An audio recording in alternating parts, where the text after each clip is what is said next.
How are you? I'm good, you? Yeah, not bad. Not bad. What does that mean? That means Good or no? yeah, Not bad. Good for English people. good. English people are never good. They're always Not bad.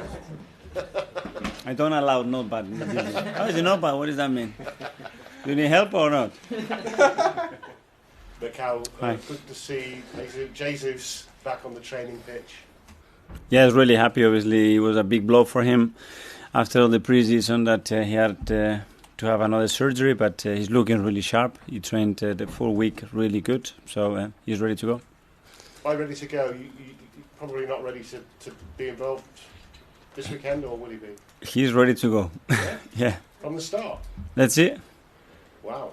That's great news for the fans, isn't Yeah, it? it's very good. You did your buying early, didn't you? Got it out of the way. But obviously I know Edu's working hard on trying to clear some of the players who are maybe fringe players away from the club. Any news of any progress on that score? No, as you said, there are some movements happening. Obviously, the last week is going to be really, really busy, but nothing that we can announce at the moment. The two that appear to be nearest are Flo, Balogun, going to Sociedad. We cannot say anything else, and there Going are. to Monaco, I apologise. Sorry. So some movements, but yeah, we cannot get dragged into individuals because there is nothing concrete yet. And with Kieran seemingly going on loan to Sociedad, have you fly him over there and show him around when he goes? Again, there are things that are not resolved yet, and when that's the matter, we will tell you. And there could be, I guess, before the window closes, others as well. How important is it to get a settled squad when the window is closed? Well, really important, especially for the players. Everybody needs to have clarity in their roles where they are playing. Obviously, their families as well, and we need clarity, the amount of numbers that we're going to have, and who can do what. But till the window is open, which is still a bit strange, to be competing already in different competitions and still the window is open. We have to deal with that. It's happened for a long time, and we are used to it. Gabriel is probably on that list of players you might listen to offers for. Going back almost a year, he was the hero and villain in the game against Fulham, wasn't he? A bit of a mistake for their goal, then got the late winner. Yeah, but Gabi is a really important player for us, and there is nothing going on with that at the moment. Okay. About Fulham, though, obviously you got a win a year ago. Different proposition this time. They started well, a bit better last season, didn't they? Well, I think what Marco and the coaching staff done there is remarkable. The way they played last season and where they qualified in the Premier League, and especially the way they did it, it was incredible. And he's a coach that I always admire. He's really well organized. They have really clear ideas of what they want to do. You can see his team exactly in the way that he wants to. And tomorrow we're going to have a tough match. I know you just come off the training pitch and you've got far more important issues much closer at hand in terms of looking forward to this game and the rest of the season. But while you have been out on the training pitch, there's been quite a lot of developments regarding Luis Rubiales following the World Cup final last weekend. He's refused to resign. There's a lot of criticism from Spanish football players and managers. I just wonder whether you thought all this was overshadowing what was a great success for Spain. For sure, and hopefully it doesn't, because I'm extremely proud of what they done. I think the whole country is, but yeah, I don't have the full details, so sorry, I cannot comment on what happened today. But it is sad, that this is happening while everybody should be celebrating and be extremely proud of what they've done. Thanks, Gary. We'll go to Becky from the Premier League. Hi, Mikel. Hi. I don't believe, as Arsenal manager, that you've ever actually lost to Fulham in the league. Do they set up their team a certain way that brings out the best in your teams, or what have you noticed about them? No, I didn't know that stat, so it's something new. Hopefully we can continue tomorrow and win the game. But as I said, it's a team that creates a lot of challenges and difficulties, and it happened last year, and when we played there and at home, we had tough moments. The way we won at home, it was in the last minute, and away we were very good in the first half and not so good in the second half. So tomorrow I'm expecting something very similar.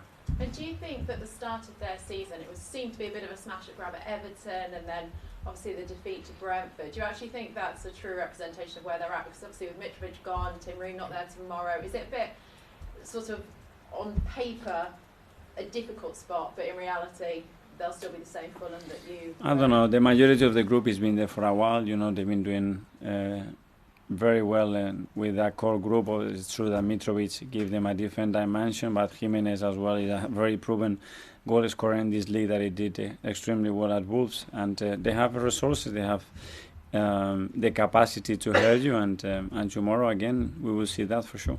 And just finally, there's no fresh injuries this week? No news. Thank you very much. Thank you. George from the BBC. Mikel, hello. Hi. Just before I talk to you about Arsenal, have you seen Mike Dean's comments overnight about VAR and he didn't send Anthony Taylor to the monitor? And I just wondered what's your take on it, and do you think it's an isolated incident, or do you think we've got a big problem with VAR? I prefer not to comment too much on referees. Stay away from it. I think it's clear from the images what to gather, so prefer not to comment on that. Just reflecting on Monday, that was a really, I know we're 2 games into the season, but winning away against Palace with 10 men, that's a really good result, isn't it? Especially when you have to play over 30 minutes. They're in those conditions, but we did it, you know, and the team showed incredible resilience and hunger to win and react against difficult moments, and this is what we want. So it was a really good game for us to learn something different. I think before your time, the Arsenal team had a bit of a reputation of sort of being a bit weak. Looking on Monday, and you've got so many 6-foot-tall players, you can't say this about this team. You look a really strong team. Do you feel that as a manager, that these are a hard set of players? But that's something that you have to prove every single day, you know, because the moment that you are not at it in this league, you're going to be exposed, you know, and that's the adjectives that a lot of people uses, you know, to explain a defeat or to explain a draw, and sometimes it is not that simplistic, but yeah, I don't like those words attached to our team, that's for sure. Did you identify that when you come in as something that you need to change, and now you've reached that level? More than that, is just the way that you feel the team has to conduct, you know, the team has to transmit, the way the team has to feel every ball, and the way that your team has to compete, and it's very far away from those words, that's for sure. The Arsenal fans enjoyed the win, but they also want to see a midfield of Declan Rice, Thomas Partey and Odegaard. So can you promise them that this season you'll see that in a midfield 3, because that's the midfield 3 they want to see? Well, I think we already ticked that box. What, the way you're playing? Yeah, well, we play like this against Manchester City, no? In the league though? In the league. Okay. So not in the Champions League, the Carabao Cup. We have to play like this in the league. No, but it's just they At home or away? They want to see. Well, these are your options though, isn't it? For sure. I think it's going to happen. It's going to happen. Yeah. Thanks, George. We'll go to Ian. Thank you. Hi, Mikel, you well? Yes, very good. Thank Good. you. Yeah, not too bad. Good. Can I start by asking you about the new rules? How are you finding them as a manager? How the team find them? Because obviously Tommy has... I'm used to them already. 1 week, bang, done. You have no complaints? Yeah, I'm a about new man. On the touchline, you will see me so calm. I won't move from the line. I'm ready to go. I mean, I'm being serious, because last season... Yeah, me too. I'm trying my best to be there, you know. I have somebody in the stand. The moment I move, I have a band there, so I'm not going to move tomorrow. You will see how good I behave. Is that difficult for you? I mean, because you're a passionate man. Yeah, very difficult. But I will try my best. That's what I can promise. Fulham tomorrow without Mitrovic, who's gone to Saudi Arabia this week. Mm. Although none of your players have been linked this summer with the move to Saudi Arabia, lots of big players have been. Mo Salah, most recently, in the last 24 hours. How big a threat to the Premier League do you think Saudi Arabia is becoming now and will become in maybe a year or 2 years? It's another competitor, you know, and it brings other opportunities for players, for managers, for people that works in the industry to decide. At the end, we are free to decide, you know, when clubs, players or whoever has to agree to something, you have to have the intention to go, and you need to find agreements. That's where they are contracts. So if people agrees to go, means someone agrees to go there, but the one agrees to sell him. So it goes 2 or 3 different ways. But the money they have is, it seems, is a bottomless pit of money. They could afford, if they wanted to sign Declan Rice from you next summer, they could afford to give you 200 million, 300 million. Nothing you could do about that. Well, yeah, because the player has to be willing to go, and the club has to be willing to sell him. So we still have choices, and contractually, especially in this country, when there is no those clauses, you are very protected to do that. So at the end, I don't think it's all responsibilities for them. They have the resources. Like we have to compare. Another countries, they will look at the Premier League and say, yeah, if a Premier League club comes in, yeah, we are dead. Yeah, but there's still a lot of things that have to happen. So it's another competitor, that's for sure. Good luck tomorrow. Thank you. Yeah. Okay, well, just on the back of that one, the issue with Saudi, I think, partly is, well, I know not your players have left, but Fulham, for example, have lost their top goal scorer. Their manager was linked. Willian's been linked. The fact that they have a 2-week period at the end of our transfer window where theirs is still open, do you think that's fair? Do you think that should be something that FIFA look at? No, because he's a competitor now. No, I think we have to change that. So it should be that they all have a... That's my opinion, yes. And then just a second one. Alexis McAllister had his red card rightly overturned from what happened last week when he was sent off. I know Tomiyasu was 2 yellow cards, but do you think that there should be an appeal process because it is still a red card? Do you think that should be something that could be introduced? Yeah, I would like to see a very proactive approach on that and do the same, but we know that that's not going to happen. James, ESPN? Yeah, just following on from Mark, obviously the Saudis can still buy players up till September the 20th, but is it your view that if you get any offers for any of your players after September the 1st, you won't consider them because you can't replace those players?